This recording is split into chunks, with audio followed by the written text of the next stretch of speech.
Oh, hello there. Welcome to another episode of Titanic Talks. Hello, everyone. It is I, Titanic Sinclair. Welcome to another episode. I'm happy that you're here with me. It's been a quick minute, hasn't it? It has been a year. And you know what?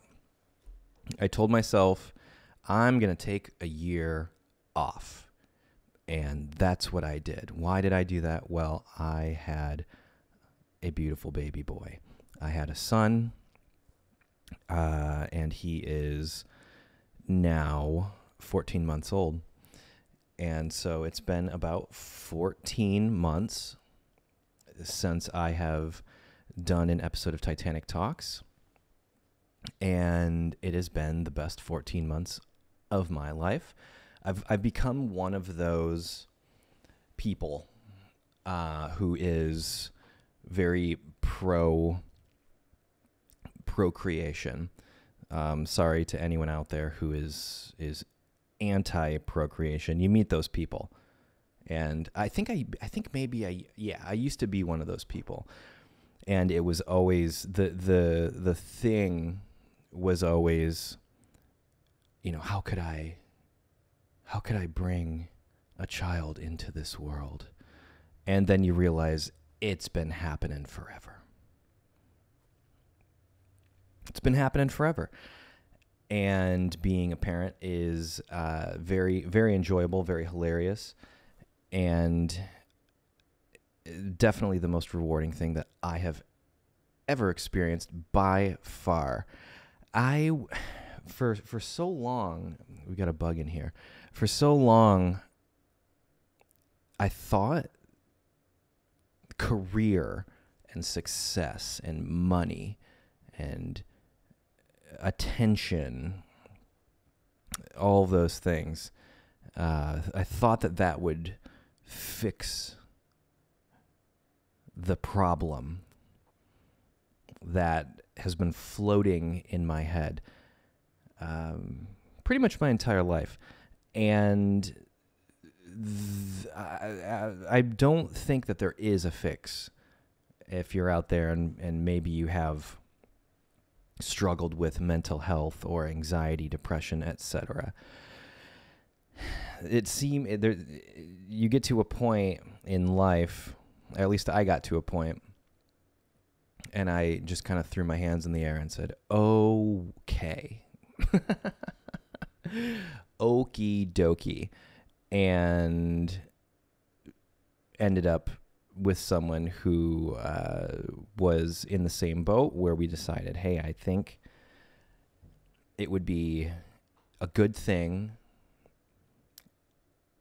to start a family. I think we'd be good parents.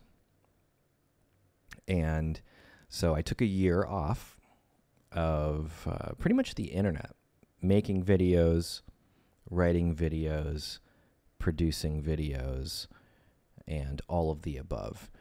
And for this channel, at least, everyone's got to work, right?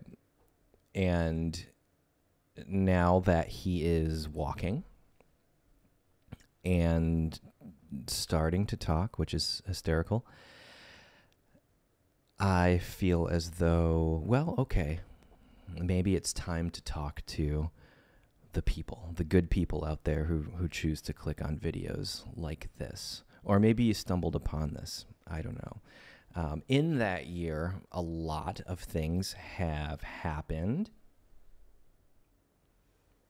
Movie magic. It was time to go back to the white backdrop. I know. Hopefully I don't get sued. I was talking the other day kind of about that whole situation. How crazy is that? Years have passed and it still is hilarious to me. Kind of. White backdrop, blonde hair, and I guess like a Margot Tannenbaum cheetah jacket. I still can't believe someone would sue someone for that. Turns out you can't sue for copyright infringement if you own the copyright on something. So, hey, it is what it is. But, full disclosure, I was a little bit apprehensive for a while there to use the white backdrop. Before, when I was in high school, before I met anyone who I would go on to make content with, I used the white backdrop because of those Apple commercials. I'm a Mac, I'm a PC, those things. And I thought they looked really nice and clean. And so that's why I did it. I worked at a company that had a little tiny studio. And in that studio was 2 Toda 750 watt tungsten lights and a paper white backdrop, like the one behind me right now. And, it doesn't matter where you are. If you have a paper backdrop, you can pretty much make it feel like a studio, right? And so that's what I did and continued to do and continue to do because it is silly. What do you think? Should I do more of those silly, like the traditional Titanic Sinclair videos? I think they're funny. I like making them. They're fun. And for a while there, I think a lot of it truly was, well, you're a dad now, and that part of your life, making silly videos and doing podcasts and all that stuff. It's like, well, maybe hang that up.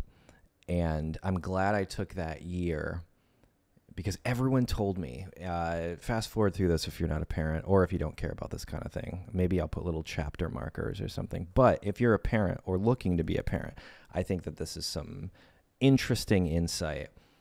Because nobody prepped me for this.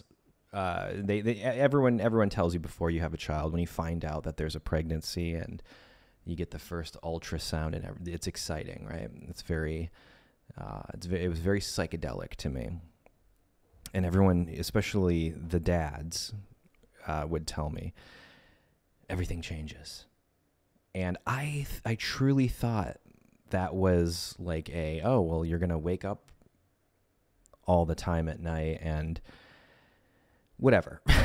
Like that I thought it was going to be physical things or at least like day-to-day things, which those change as well, but it's a psychedelic and it's a mental change for me. The second he came out, maybe I talked about this on a previous episode because I think I did one episode after he was born and I was like going away for a while because I just wanted to be present in his life. I'm awarded the opportunity, and I've built a lifestyle and a work style that turns out was has been very conducive to being a parent because it allows me to be with my son, and that has become more than anything in my life the most important thing in my life. So that is what this past year has been. It's been a lot of just watching him grow and growing with him and really, I think, understanding or having a new, not that it's better or worse, but a different perspective on what the human experience is. And I don't want to make it sound profound or grandiose or, like I'm some sort of, like I know anything more than anyone else, because I don't. I'm just some dude who makes videos and songs, right?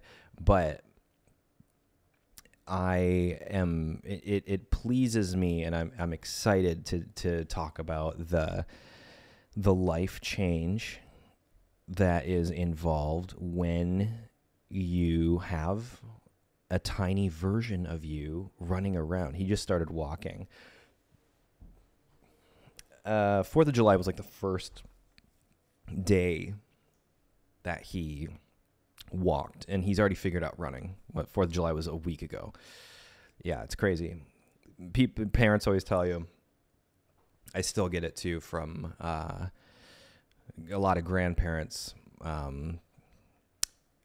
older folks who have been lucky enough to make it into late life, and they always tell me, don't blink.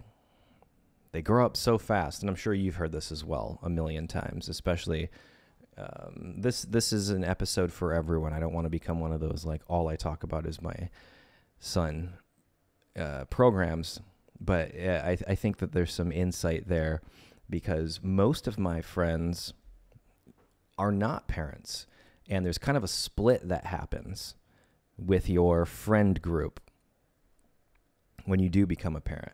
And it's almost like being a little bit a part of a club, where you talk, or at least I found myself talking differently, having different types of conversations with my friends who are parents. And it's fun.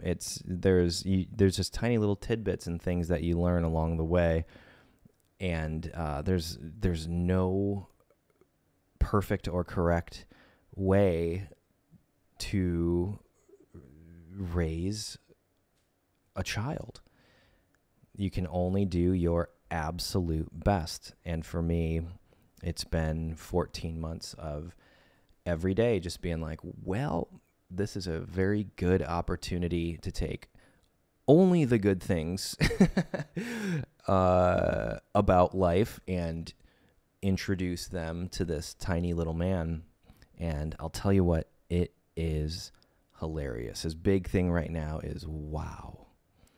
And it's so funny to me every morning when I wake up, wow. And I go to his crib.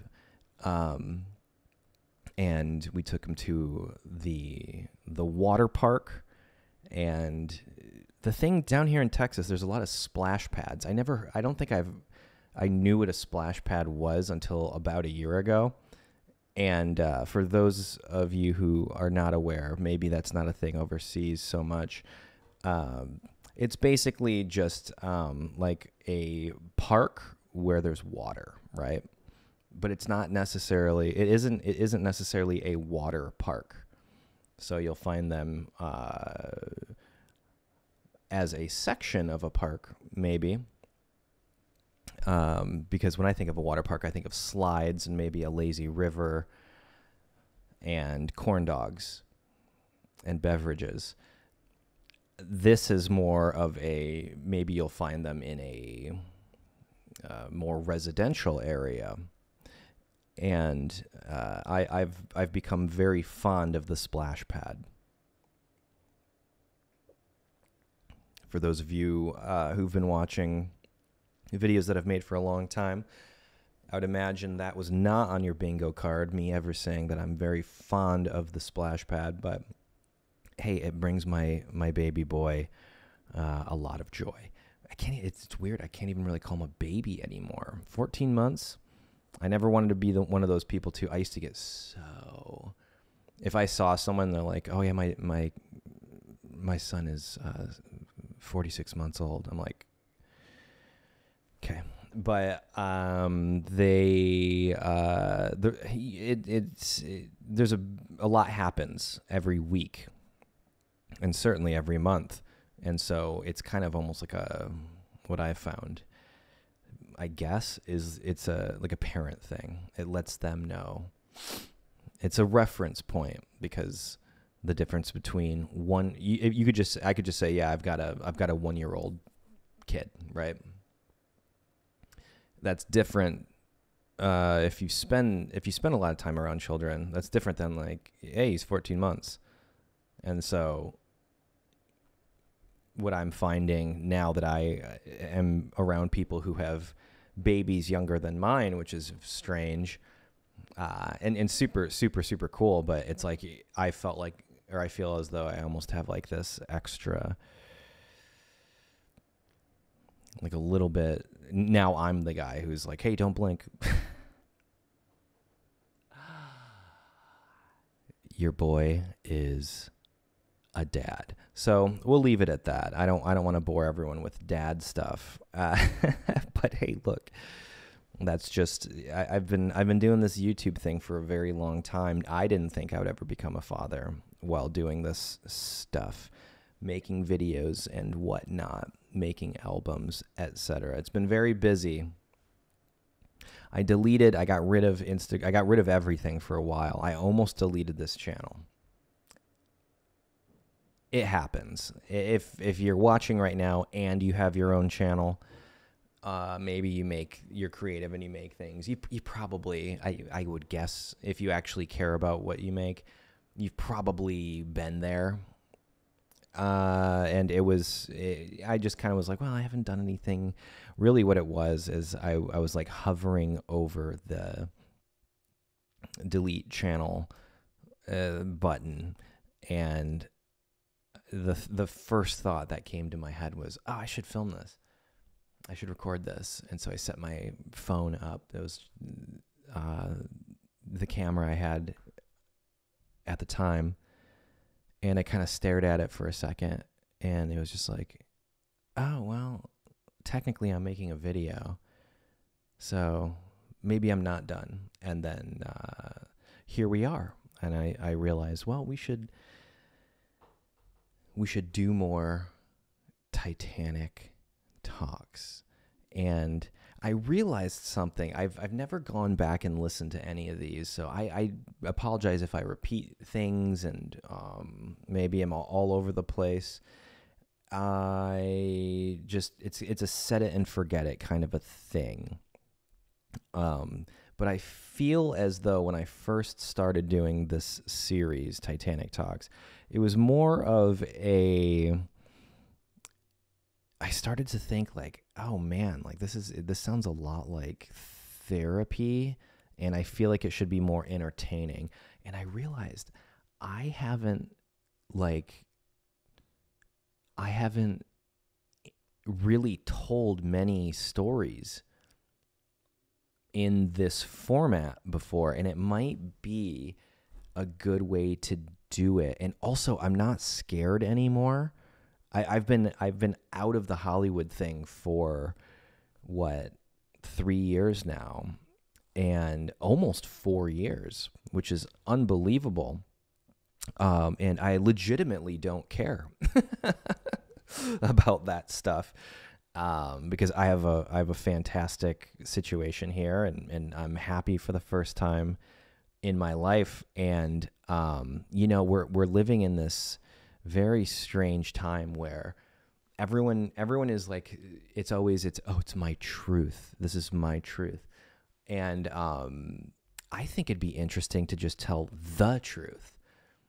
And it's because, as the years go on, I had this thing where I felt as though, well, if I just, and this is how Titanic Talk started, it was like, well, if I just give my interpretation and my, I guess, philosophy on how I've always done media and videos and the whole music thing and blah, blah, blah, the people who actually watch this, they'll understand. And I think, like, for the most part, that's the way it's been. And a lot of the heat that I initially got, like, anytime you go through any sort of like public shaming thing, like, you're going to get heat. And I don't blame anyone. If there's any remnants of anyone here right now still hate watching, it's just like, hey man, God bless you. Or woman or person, like, hey, God bless you. I'm doing my best. I'm doing my absolute best. But I understand at the same time, because these things, it hasn't slowed down. I mean, I guess maybe a little bit, but there's always someone who's in the bullseye. And I've started to kind of like empathize and feel bad for the people who the target is on. Right now it's Jonah Hill, right? Like, this guy. It's so strange to me when, here's my take on the whole Jonah Hill thing. Like, I haven't done a deep dive. It's hard for me, which I think you can probably understand. It's hard for me when people decide to publicly put out any sort of like screenshot with what I've been through, it's just like, well, scroll with the things that people have seen with my whole situation. It's like you scroll up or down one swipe and it's all LOLs and silliness, right? But you can make, and actually this is maybe a game that you can play at home. Take your maybe 5 most recent text conversations or DMs and see if you could, in theory, with a good story, screenshot the most recent conversations you've had to make them look bad. And so because that happened to me, where it's like, well, just why this is very cleverly not edited, but cropped to where, it's like the next thing you see is jovial and silly. When I see stuff like the Jonah Hill thing, it's like, yeah, okay, what I'm being sold, and that's what this is. This is somebody who's selling. It's basically like a campaign. It's a marketing campaign. And from what I've seen, this the person who is accusing him of being terrible and this and that. First of all actors and actresses are insane. I thought we all knew that. Like, is anyone watching this surprised that, oh, hey, by the way, this actor, like, what's the old joke? How many actors does it take to plug in a light bulb? Just one, and then the world revolves around them. You can also use that for pop star, but it's very wild to me that this is still happening, because whenever I see something like that come out, this person who's accusing him of all this terrible stuff, and look, yeah, there's some receipts, but things really get really cherry picked, and it's like I could take texts from my mom, who I adore and love more than anything, and if I put them in the right context and then give a little tidbit before, like, oh, and by the way, we've been having trouble, and you can make anything look manipulative. And that's something that therapy has really taught me is, it's everyone has a different idea of what manipulation is and what it feels like. And I mean, look, I've said it before on this show, like, hey, if I wanted to be a victim, like, I'd say it's very manipulative for someone that makes a bunch of music and videos to not be able to work with anyone else. I've been told that multiple times, or it's, or we're going to break up. And if you even give a treatment, or if you write a video for someone else, like, I'm not okay with that. And, I see stuff like with the Jonah Hill thing. It's like, I don't want to sit here and defend it, because that's, especially at this point in my life, like, I've learned my lesson. I've been through it. It's like, there's a great book about this, The Way to Love. Is that what it's called? The Way to Love. Yeah. The Last Meditations of Anthony DeMello. DeMello? Don't know how to pronounce it, but fantastic book, actually. And if you're, it's really good if you're recently out of a relationship. But also if you're in a relationship, I would highly recommend it. And, basically to me, like, reading that book, a big part of it is like, well, if you really love someone, you just have to fully accept them. And if you really love somebody, you have to fully trust them. And when things get a little wow, which they always do in life, that's just a part of life. Like, look, it's a roller coaster. And look, how boring would life be if it was just, slow and steady the whole way, and no hiccups and no bumps or anything like that. I guess the reason I bring that book up in the first place is because, at least for me, right, I have learned from my experiences and reading and trying to better myself, like trying very hard to become, I mean, no one's perfect, but at least someone that is, gets 2 thumbs up. And it's just, when someone does a big cancellation on this magnitude, or at least this scale, having been through it before, I would say to the accusers, and I mean this with an open heart, there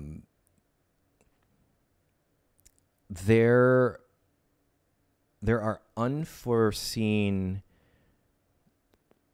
reverberations that will happen whether you expected and anticipated them or not, that I believe to be detrimental to mental health, your mental health, and even the audience's mental health. Because I have found that in my life, at least, two of the most manipulative things that have ever happened to me were while the manipulator, three sides to every story, the manipulator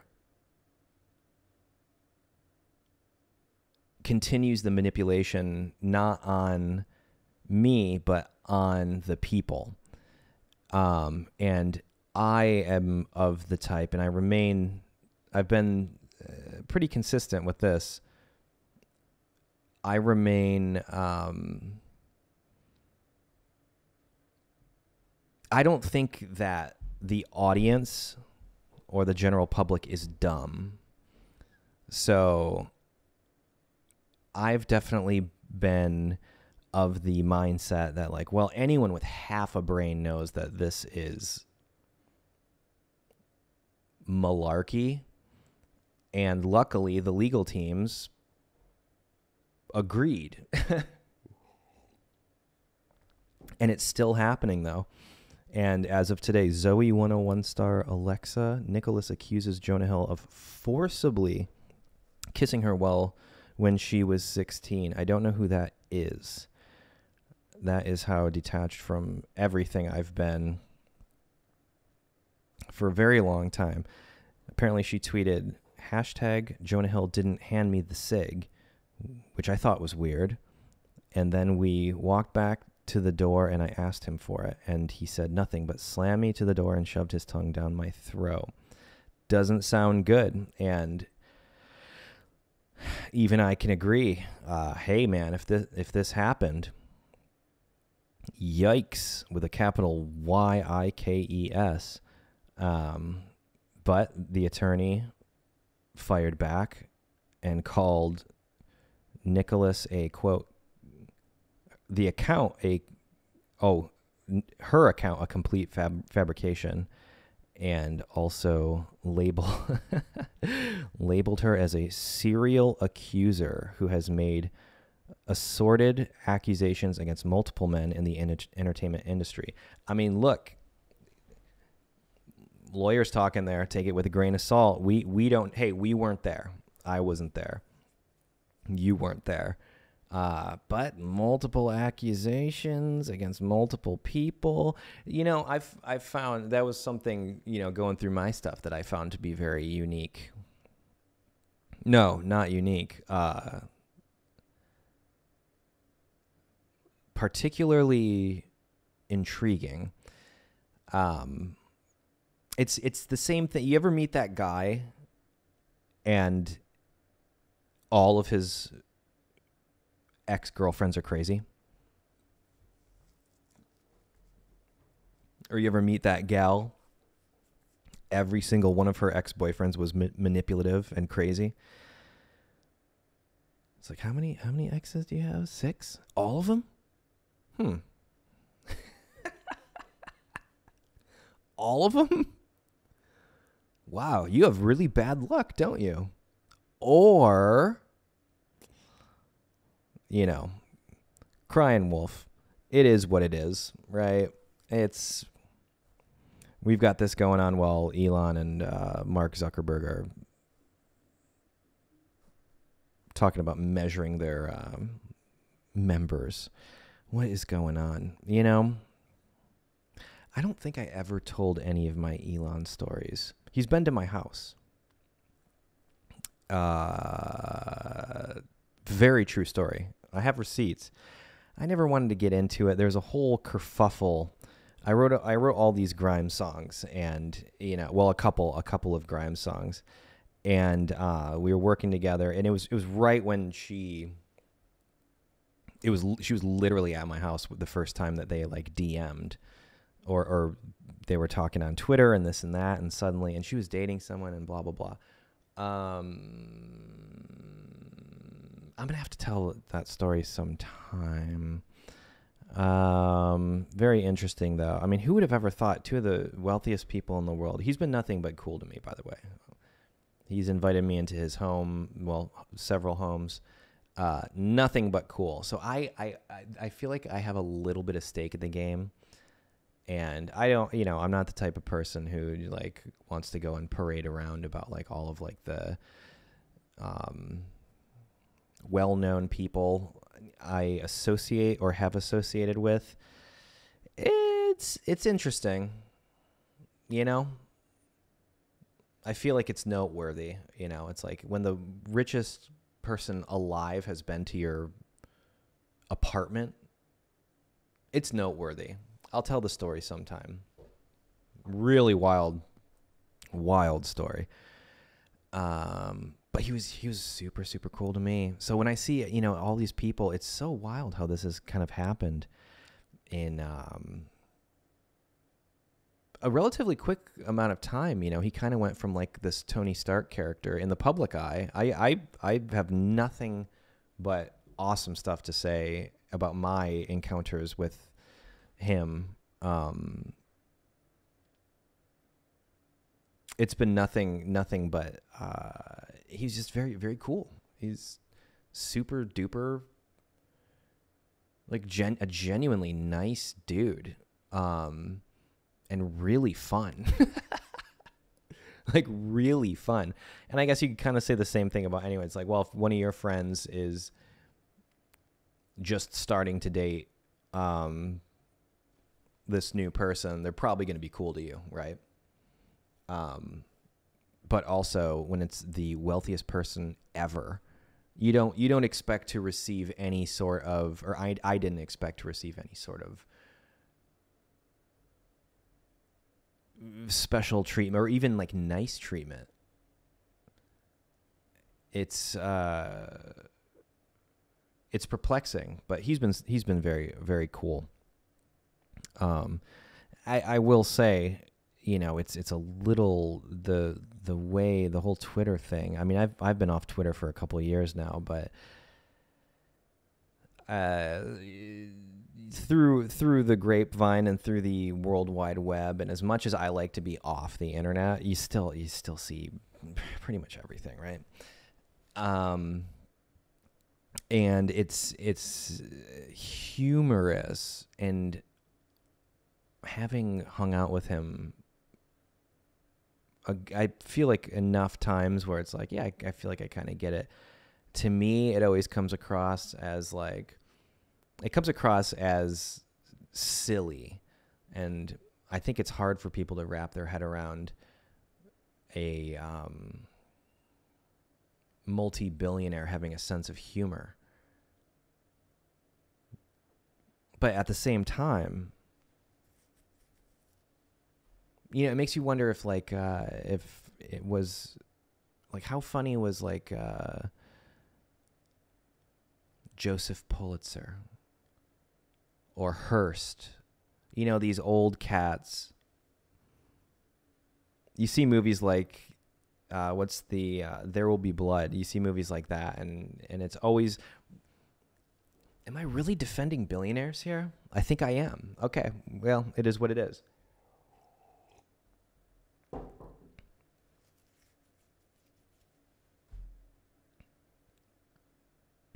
A very wealthy man once told me, I asked him, it wasn't Elon. I asked him, because I want to be successful. It's not about being a billionaire. It's not about having millions of dollars. It's like in American culture, at least, we have this number, whether it's your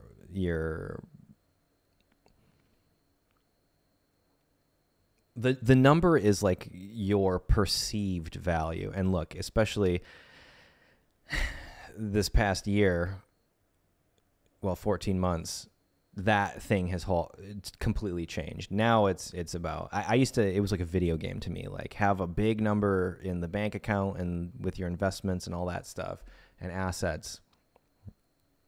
But as soon as I had my son, that kind of changed. Then it was like, I don't care about that at all anymore. But it's still a concern of mine because I want to be able to provide for my son and his mother for the rest of their lives. To me, it's like I have everything. I have everything I could ever want. I have, as far as like physical items or material items, you know, it's like, how much stuff do you need? One really quick thing that was pretty funny. It was the day I met Elon, and we went to one of his houses. There was a big event going on, and it was really kind of like at the peak of it had been like a year and a half or like 2 years of like insanity every day in my life. And so nothing surprised me. And to this day, nothing surprises me anymore. You just see enough craziness and you're just like, oh, okay. And so it seemed totally normal. And it was like, all right, well, yeah, okay. Like this guy, I remember once I told him, I was like, we'll get to that later. But it was I just met him, and I'm being pleasant as just like if I'm at anyone else's house and there's a bunch of people, and I didn't want to just go get a glass of wine. I felt like that would be rude to just take things, even if it's a glass of wine. I'm a Midwest boy, right? And so I said, hey, E, cool if I grab a glass of wine? And he said, he looks at me dead in the eyes and he goes, you can have anything you want. I was like, all right, sick. Never heard that one before. That's cool. And so I'm like looking around. I'm like asking I like have his brothers there, and I'm like, hey man, there's like 50 bottles of wine here. Very nice wine. Where are the wine glasses? And he's looking around, and no one knows where the wine glasses are. Which was so funny to me, you know, or like in like, I won't say where, but the nicest area in LA. And suddenly there's like 5-6 people looking for him, and his brother rounds the corner and goes, oh, they're right here. And there's just like a hallway, like a room full of wine glasses. True story. Movie magic. I went and saw the new Wes Anderson movie, Asteroid City. Have you seen that yet? I would recommend going to a movie theater. First of all, go to movie theaters. If you have an Alamo Drafthouse by you, it's the best. When I was very, very little, we had a place in Saginaw, Michigan called Cinema and Suds. And it was basically dinner and a movie. And if you've never been to the Alamo Drafthouse or you've never heard of it, it is without question the best movie theater in the world. Well, I used to always go to Grauman's, the Hollywood Boulevard, where they do the movie premieres and everything. That's theater-wise, that's the best one. It's very nice. And I've been lucky enough that a lot of my friends have like worked on stuff that we were able to watch there. Fun times, blah, blah, blah. I understand. That's one of a kind. But as far as like a chain, and I almost feel guilty calling them a chain because they It's a great place to go see a movie, and very good food, good beverages, etc. And before the show, you get a show, which is cool. And they do a whole thing. And this is me in a nutshell. And this is why Alamo Drafthouse is probably my favorite place, one of my favorite places on the planet.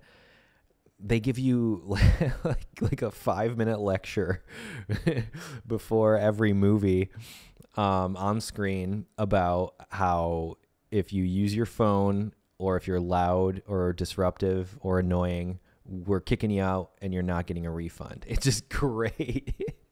Like, why doesn't every place do that? I worked at a movie theater throughout high school. It was my favorite job I ever had, by the way.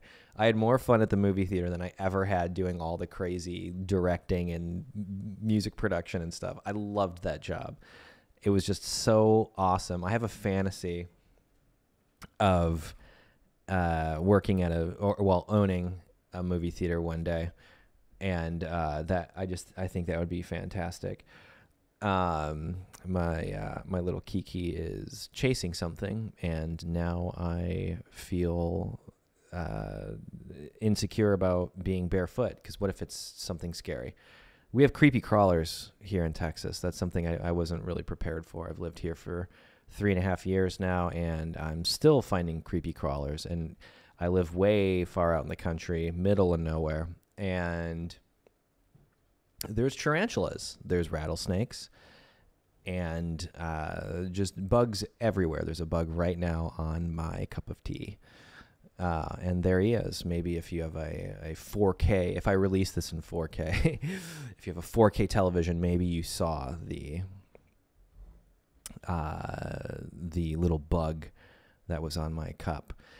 And if you're listening to this, I'm sorry, because you definitely didn't see that. But hey, look, this is a visual medium as far as I'm concerned. I like doing the videos as a part of it. And I really want to start introducing more interesting things, more of just like life. I went this whole year just being like, I kept telling myself this, I don't have anything I really want to share. I don't feel like I have anything I need to share with the world. And over the past couple of weeks, that's kind of flipped. I don't know why, but that's kind of flipped. And it's like, not that I want to overshare, but I realized, you know that scene in Home Alone where he confronts in the basement, where he confronts the furnace that he's afraid of? I'm not afraid anymore. For some reason, that's how I've been feeling. And I don't know if anything necessarily prompted or triggered that. But that's just kind of how your main man's brain man works. Home Alone, good movie. What I was going to get to, though, was motorcycles. Since the last time we talked, I've bought multiple motorcycles. I was not a motorcycle guy. I never thought I would be a motorcycle guy. I've seen the South Park episode. I did not buy a Harley. One day, maybe we'll cross that bridge when we get to it. But I bought multiple motorcycles. If you follow my Instagram, I got rid of my Instagram. And then I deleted it. And I had to ask my friend who works at Facebook. I had to ask him to help me get it back. And he did. And it's just, it's that whole thing. It was like, why does anyone care what I'm doing, right? But for things like this, I feel a little bit better. My YouTube channel has always kind of been my main thing. And I toyed around with putting stuff on TikTok and this and that. Like, it's just, look, I think that's a young person's game. Sorry, I come from Vine. Well, the first thing, technically, I started releasing videos on Vimeo, which I think is still around. They had the best quality. And when my first band, well, not my first band, but my first band that people actually know about, that's where we initially started putting like the grocerybag.tv stuff on, was Vimeo. And that must have been like 2006, maybe 2007. I can't remember. It's been a while. But I got an HVX. It was a Panasonic camera at the time, and I had this adapter where you could put SLR lenses, photo lenses. And at that time, the 5D hadn't even come out yet. For all you old timers out there, you know exactly. I still have my 5D, by the way. That thing, it still looks good, actually. And great camera, but that could do video, and you could do video with the photo, SLR lenses at blah, blah, blah. And, it was a really cool time, like technology wise. And if you were creative, and certainly I was a stoner back then, and I would just get I would blast off into space and just make stuff. And at the time, the person that I was working with didn't really have a ton of interest in being on camera, but I was like, hey, you're extremely photogenic and fun. And, at the time, they were starting to kind of sing a little bit. And so it was like, this seems like something that we should do. And it turns out people liked it, which is weird. Because that would have been, about 2006 when we first started. And it's 2023, so you do the math, right? Crazy to think about. Tasty. And that was kind of an intriguing time, because YouTube it was brand new. It was brand new. No, 2007 must have been when we started.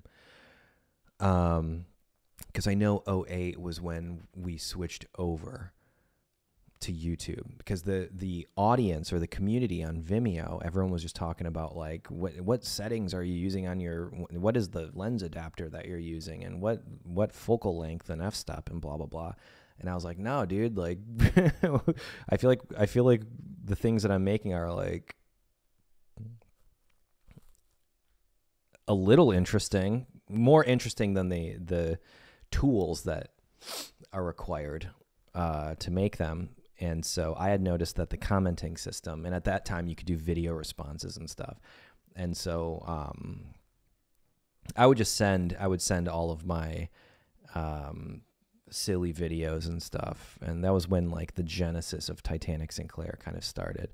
This is something I never really publicly talk about a lot, but the idea of Titanic Sinclair, that was a name that I used to work for different like companies and different producers and stuff, and I didn't want to put my real name on anything I was making because I didn't think it was very good or anything I wanted to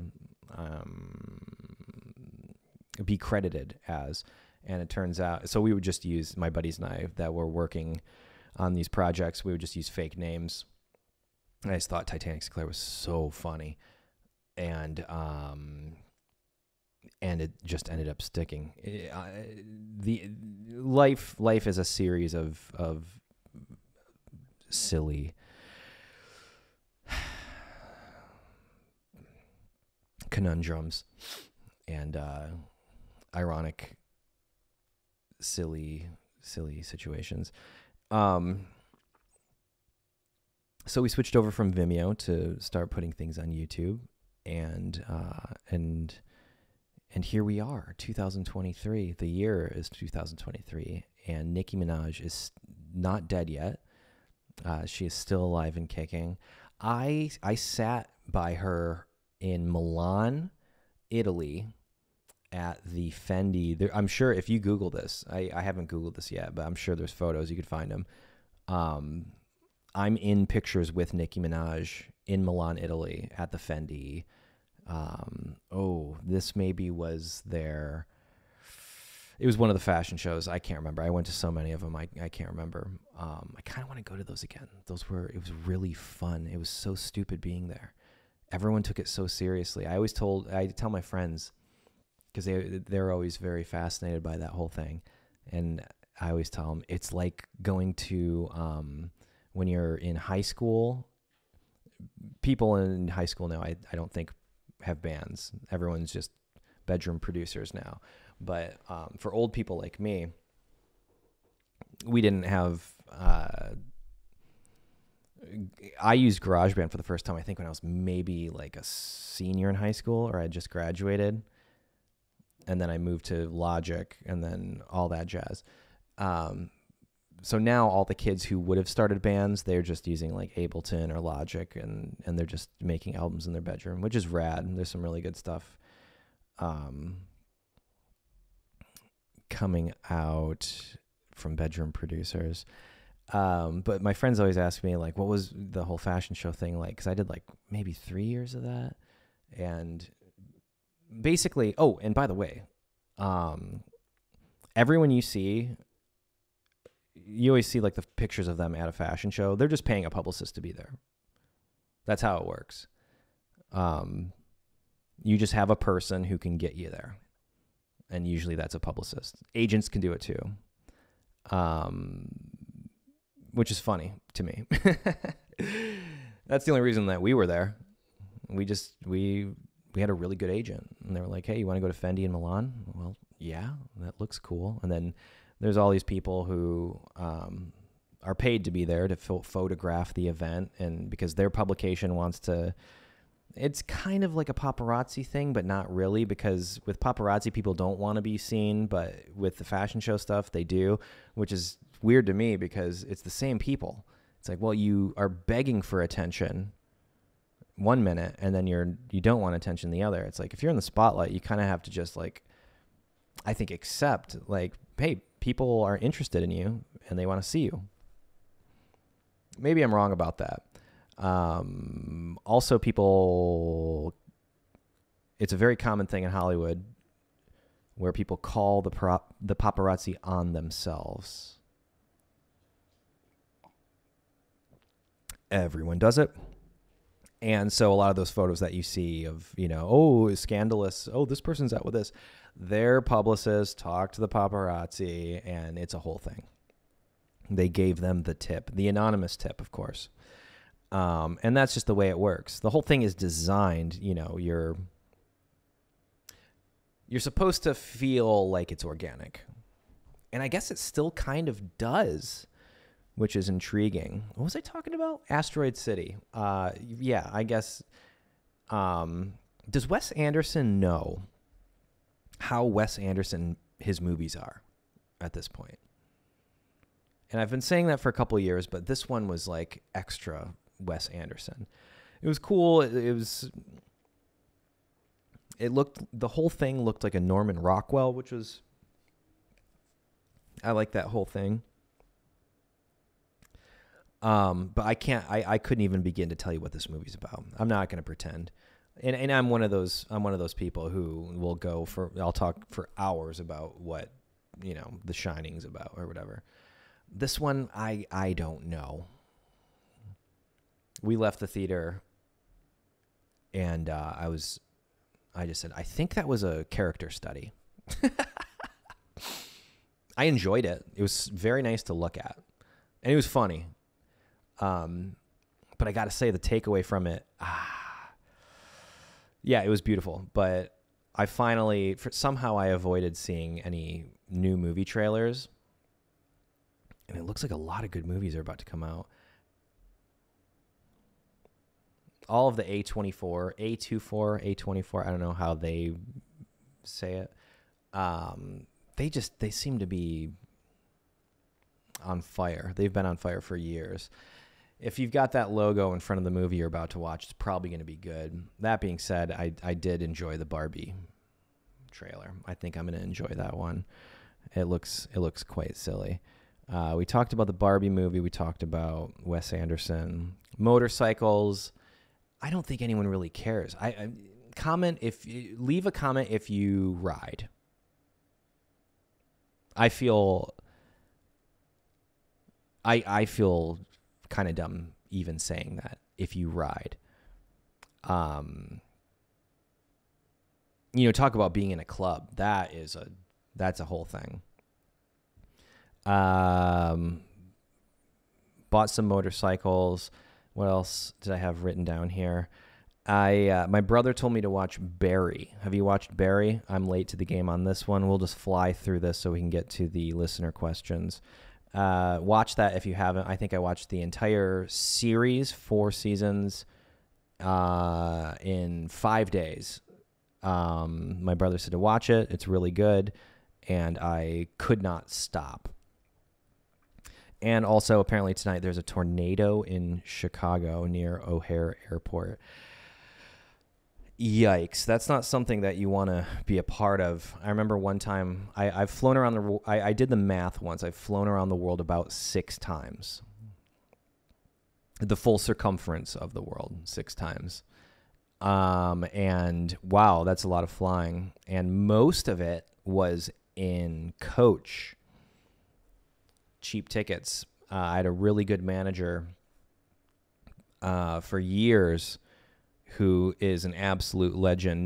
Nick Groff, shout out to my main man. He's incredible. And he told me years ago, stick to one airline. And he was right.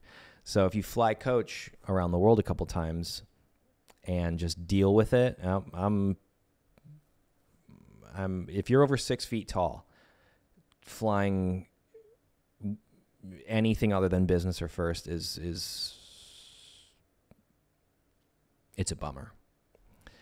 But getting status is amazing. But one flight I was flying back to Detroit, and there was a tornado. It was like a winter tornado, which was weird. And the plane did that thing where it just drops down. And I used to be a very nervous flyer. And then at a certain point, I like the turbulence now. I like when it's insane, because it's funny when you fly enough. Then you start to see if you're watching this right now and you fly. Pardon me. If you fly a lot, it's funny seeing other people who aren't accustomed to the way it's supposed to feel, and it's just it's exciting because the amount of things that have to go wrong for a plane to go down. I mean, look, there's thousands and thousands of flights like every day, and someone's got the joke. I think maybe it's Louis C.K. or something. They've got the joke about how you should be screaming the entire time in amazement when you're on a flight. Probably, I think it's an old bit, but absolutely silly observation, because it's true. Like, we just take it for granted. It used to take to go from New York to London or London to New York. Like, man, that was you're risking your life. And now it's just like, oh God, they don't have Wi-Fi. I think that's someone else's joke too. Maybe that's his as well.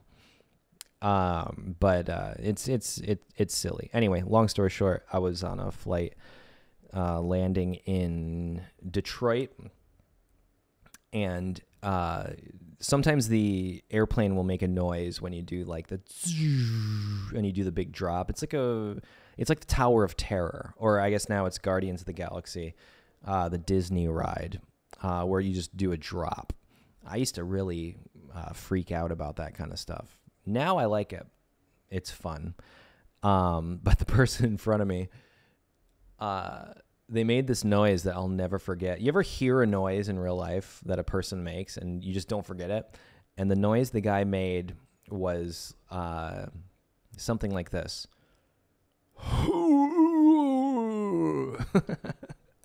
And I remember thinking at the time, he threw up, or was trying to. And I remember thinking, because I'd always heard people say, I guess now if someone vomits, or if I vomit, I'll usually say like, oh, I vomited, or I threw up, I puked. I guess I don't use puke. But what that person did was a hurl. Like, you've heard that before, right? Oh, someone hurled. Maybe that's like an 80s, 90s thing.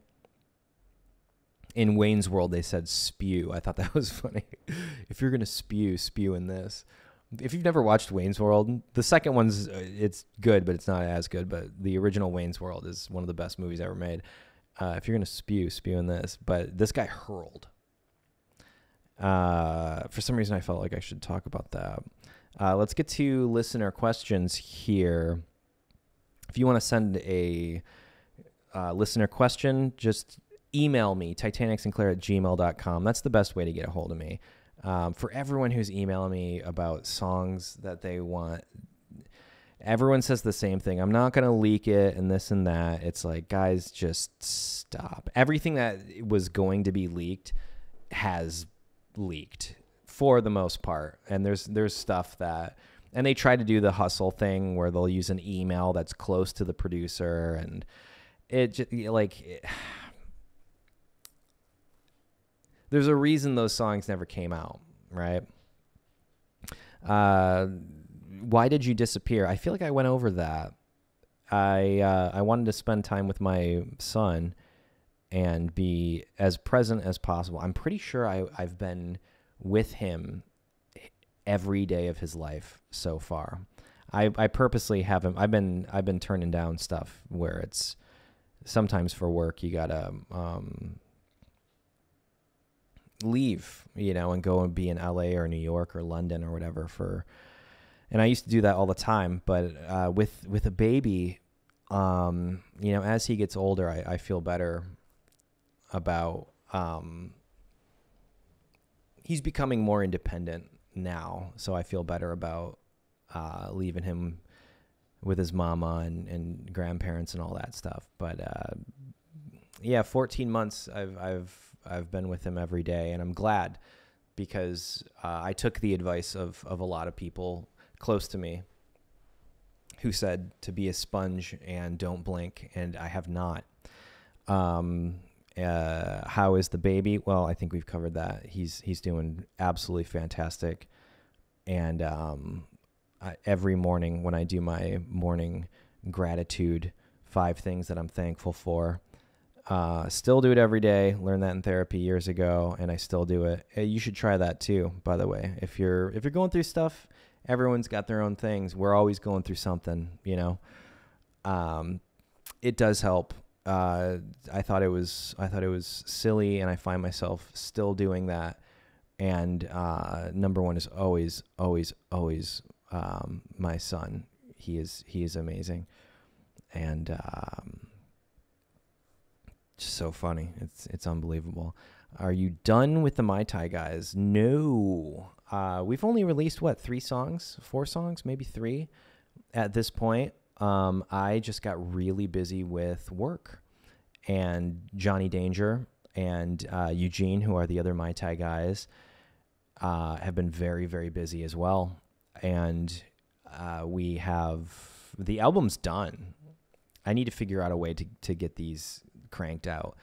The thing is, it's just making videos. We're doing everything remote, and I did maybe 12 songs. I think we settled on 10 for the album, and we haven't even released the good ones. And that is I've had a lot of questions about what the hell is this yacht rock Mai Tai guys thing. It's fun. It's a good old fashioned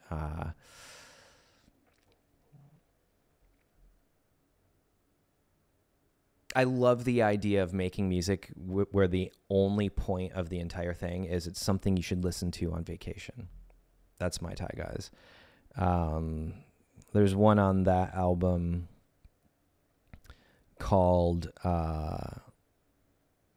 Mai Tai Suggests Something Cool. Well, Mai Tai Suggests, I think we're going to call it. That one's really good. I'm excited about that. And then Pitch Don't Spill My Tie, Pitch, pitch as in the nautical term. That one's really good too. Have you talked to, how should I say this? Have you talked to, what did she call me? My former collaborator. Have you talked to your former collaborator? Are you excited for Knockout? No and no. That song, by the way, I'm assuming she must have got the rights to it. Funny story actually about that. Maybe it's a different song and they just use the same title.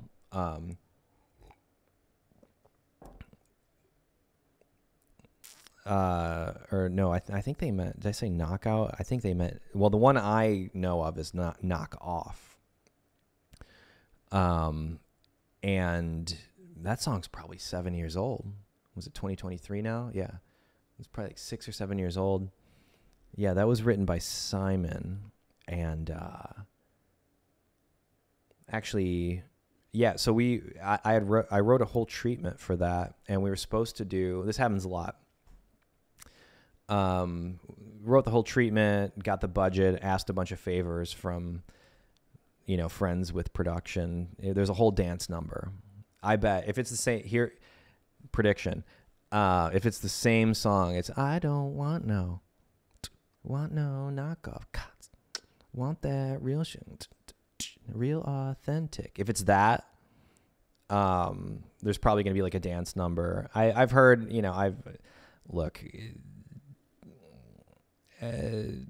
through people send me stuff and it's like, yeah, you're trying to do the white backdrop thing again. Like, there it is. Someone sent me one of the videos. It's like,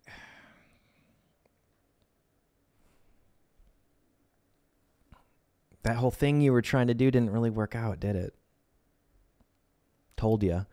But hey, you know what? Keep streaming it, because your boy loves those residual checks, and they keep coming. So anyway, the knockoff thing, that was written for Britney Spears, and she said no to it. This happens all the time. You've probably heard, for all the stans watching right now, you've probably heard alternate versions. Rihanna is the big one. Like, everyone always, for the longest time, I don't know what she's up to now, but everyone was just trying to get a Rihanna cut, right? And so you write these songs, you have another vocalist do it. You pitch it to the artist, and the artist will do their version. And then just sometimes, if it's a dud of a song, it just doesn't make the cut. It is what it is. An album, typically 10, 12 songs. It's good to have like 20. So that was one of those songs for Britney Spears, and a former collaborator that I used to work with, we were friends with one of the people who wrote it, and we had the video ready to go, choreography, everything was like set. And at the last minute, one of the writers or producer, I think it was Ian Kirkpatrick, who I want to say did all the Dua Lipa stuff, if I remember correctly. Really talented guy. I don't know him personally, but he's got chops. And I think he does YouTube videos too. And at the last minute, he like didn't clear it. He said no, whatever. And because of that, I wrote a treatment. That week we had done a song called X. And yeah, the timing was interesting, and that's how all that started, was because the big,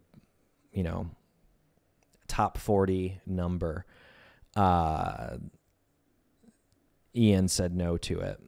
I think he wanted to produce it. So if he ends up producing it now, that's pretty funny. Are you moving back to LA? No. I'm not going back to LA. All my friends are there. It's a bummer. All my friends asked me that. I bet you that was one of my friends who sent me that, actually. No. I'm very happy here. Best couple of years of my life being down here in Texas. And I'm sure because of work I'll have to. I've been working mostly in Nashville recently. And what have you been working on? I have been working on my favorite thing, my two favorite projects that I've been working on right now. One is I don't know if I can announce it yet. I guess, who cares? A guy named Caleb Lee Hutchinson, incredible human being, songwriter, vocalist, artist. And he wrote what I think is one of the best all-around, start to back, front to back albums that I've heard in a very long time, and I was lucky enough to be in communication as he was writing that album, and then we wrote some songs that I believe are groundbreaking. And yeah, unbelievable stuff. And I produced the album. I think in probably a month we'll probably start dropping that stuff. So you'll hear more about that here. And also a producer named Raziel. And I don't want to give anything away with what we're doing, but he's produced some of my favorite music in the past, I don't know, 5 years, probably. And it's just that's one of those cool things where I'm extraordinarily lucky in life and with my career, where I get to work with people like Raziel, who are I can't even begin to explain what this album sounds like. And I won't, because I think I'd be doing it a disservice. And I think it's cooler if everyone sees it. The way it's intended to be presented, because we're doing a thing that I tend to do, where it's a whole world building thing. And, contrary to popular belief, you can use the same cameras and lights and do the whatever. But there's more to it. But you know this. Anyone who's made it this far, they know. And not that anything I do is better than anyone else's, but I think differently about it, and that I think is communicated. So I think that's where we're gonna wrap it up today. I hope that you've enjoyed this. I've enjoyed it. You know what?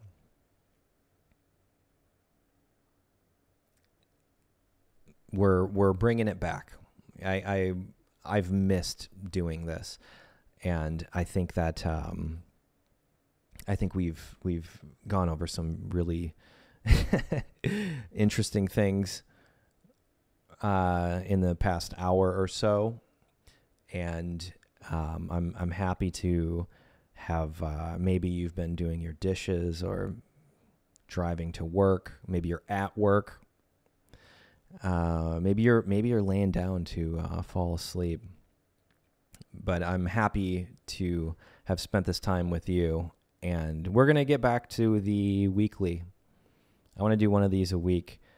And you know what? Let's do a I'll do a discount code for, we'll call it We Are Back Baby. How about that? We Are Back Baby, all lowercase, titanic.sinclair.bandcamp.com. We've got a little bit of merch left over there. If you want to scoop something up, we'll put that down at a 25% off everything. And I'll add that promo code right now. And I've got a new run of merch finally. I think it's been like 3 years since I've done new merch. And it's just the best, hands down the best way that you can support this channel. If you want to become a channel member, you have access to a bunch of old content, and depending on signups and people who want to get into the channel membership program, if we get a lot of people, it's like, hey, maybe we'll do 2 of these a week, because I like talking. I like talking in this format. It's a good old-fashioned silly time for me. So we'll do that. 25% off everything at titanic.sinclair.bandcamp.com. Go to the merch button. That would be /merch. And We Are Back Baby. And yeah, anything you want from there will be 25% off. And then we'll do another drop probably in the next couple weeks. I've got the designs all ready, and I think that'll be fun. And let me know in the comments too, what kind of, because I got a little bit of lead up time to start kind of promoting this. What are you looking for? What I have right now is ringer tees and distressed t-shirts. It's hot outside. You need t-shirts. And I feel like the ringer tee, I want to do the felt iron-on, old school, like 70s style. But let me know what you like. Let me know what you think. Send any and all questions, comments, concerns to titanic.sinclair@gmail.com. That is your main man. And we will see you bright and early next week. And I love you very much. I really do appreciate. I don't say it enough. Well, I haven't been online in a year and 2 months. But I want to start saying it again. I do appreciate you being here very, very, very, very, very, very, very much. And everyone who's streaming the Spotify stuff too. I can't believe it. What is it? I think one of my songs, Scorpio, for whatever reason, just keeps on.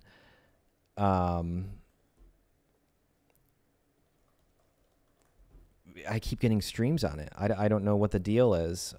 Maybe it's being promoted somewhere. I'm not promoting it at all. But last time I checked, it had a boatload of streams. Spotify seems to be down right now. So anyway, all right. We'll talk soon. Bye-bye.